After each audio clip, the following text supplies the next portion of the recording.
केंद्रीय कर्मचारियों के लिए बड़ी खबर है। कब आएगी 8वें वेतन आयोग की रिपोर्ट, जानते हैं सैलरी हाइक की पूरी टाइमलाइन क्या है और अभी तक इस मामले में क्या अपडेट है। नमस्कार, बहुत स्वागत है आपका। मैं हूं आपके साथ ऋतु सिंह और आप देख रहे हैं न्यूज 18 का डिजिटल प्लेटफॉर्म। 8वें वेतन आयोग को लेकर इस वक्त चर्चाएं तेज हो गई हैं। केंद्रीय कर्मचारी और पेंशनर्स की नजर इस वक्त फिटमेंट फैक्टर पर है, जो सैलरी और पेंशन में बढ़ोतरी तय करने में भूमिका निभाता है। अब सबसे बड़ा सवाल यह है कि कब इसका ऐलान किया जाएगा। तो बता दें कि 8वें वेतन आयोग के तहत फिटमेंट फैक्टर और सैलरी हाइक का ऐलान अगले साल जून या जुलाई के आसपास होने की संभावना है।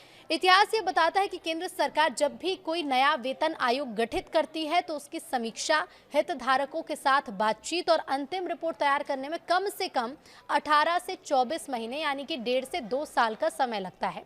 पीएम मोदी की अगुवाई वाली सरकार ने 8वें वेतन आयोग का गठन 3 नवंबर 2025 को किया। इसके बाद सरकार ने आयोग को अपनी रिपोर्ट सौंपने के लिए शुरुआती तौर पर 18 महीने का समय दिया।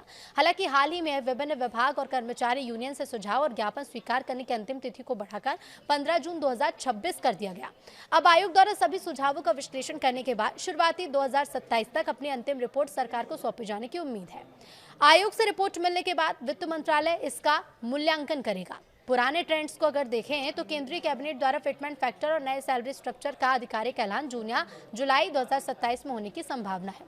बताया जा रहा है कि आयोग 2.64 से 2.86 के बीच फिटमेंट फैक्टर तय कर सकता है और इस हिसाब से मिनिमम बेसिक सैलरी में 47,500 रुपए से 51,500 के दायरे में बढ़ोतरी हो सकती है।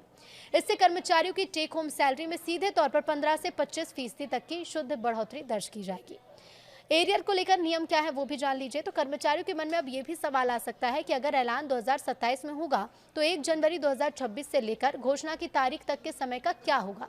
तो केंद्र सरकार का ये नियम है कि नया वेतन आयोग हमेशा अपनी तय तिथि, जो कि इस बार 1 जनवरी 2026 से ही प्रभावी मानी जाएगी, यानी कि जून या जुलाई में जब कैबिनेट की इस पर मुहर लग जाएगी तब से बढ़ी हुई सैलरी मिलनी शुरू हो जाएगी। इसके साथ ही 1 जनवरी 2026 से लेकर लागू होने वाले महीने तक की पूरी बढ़ी हुई रकम यानी कि बेसिक पे प्लस डीए कर्मचारियों और पेंशनर्स को एरियर के रूप में एक साथ दिया जाएगा।